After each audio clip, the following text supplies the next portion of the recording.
Welcome to Morningstar. I'm Holly Black. With me is Jeffrey Schumacher. He is Director of Manager Research at Morningstar. Hello. Hi, Holly. So, Jeffrey, you've just launched the latest edition of your Prospects List. What is this list all about?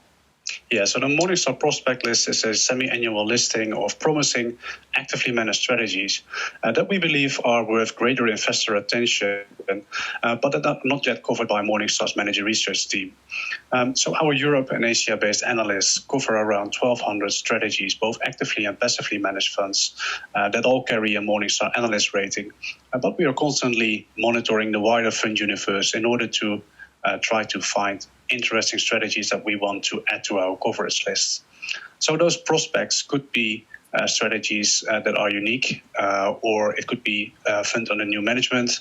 It could be a new fund that is managed by a very experienced portfolio manager, or a strategy that looks promising but isn't well known to the wider public. Okay, so funds that don't yet have one of the gold, silver, bronze, neutral, negative ratings but might do in the future. How many funds are on the prospects list? Yeah, so the latest list features 49 strategies that we think have merit and are worth investors' consideration.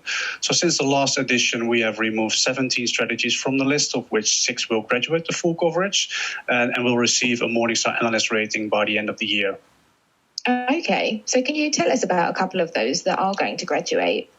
Definitely. So one of the funds that will be graduated to full coverage is a Trojan Global Income Fund, which is managed by the seasoned dividend investor James Harris.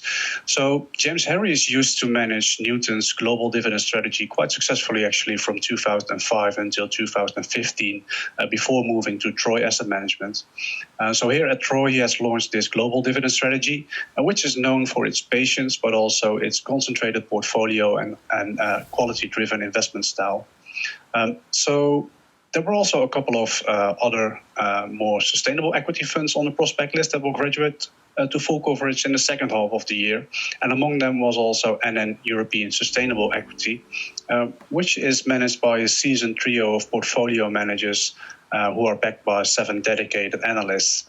So this fund's sustainability screening is focused on a combination of ESG momentum, controversy and activity exclusion, and positive selection.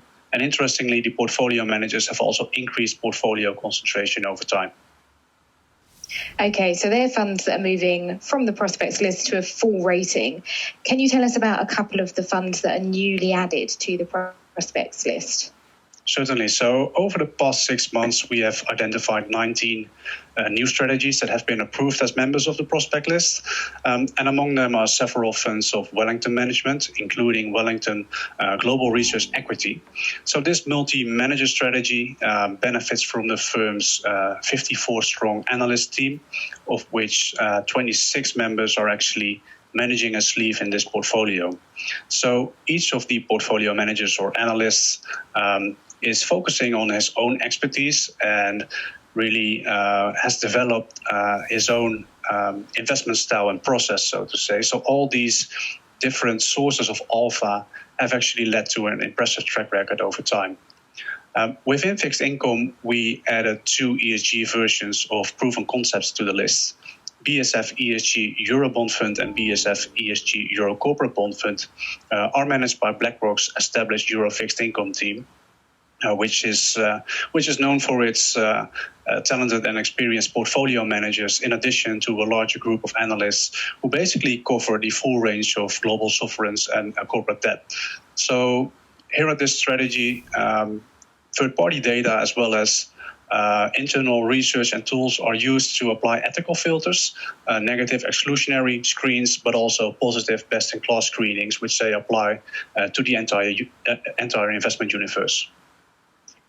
Okay, so what does it take for a fund to graduate from the prospects list to getting a full analyst rating?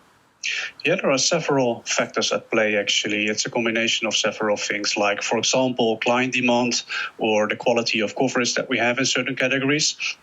But I would say, above all, the analysts covering the strategy must have the conviction in strategy's ability to generate a positive alpha after fees over a full market cycle. So that means that the analyst needs to be convinced of the team that is running the strategy, but also the investment process.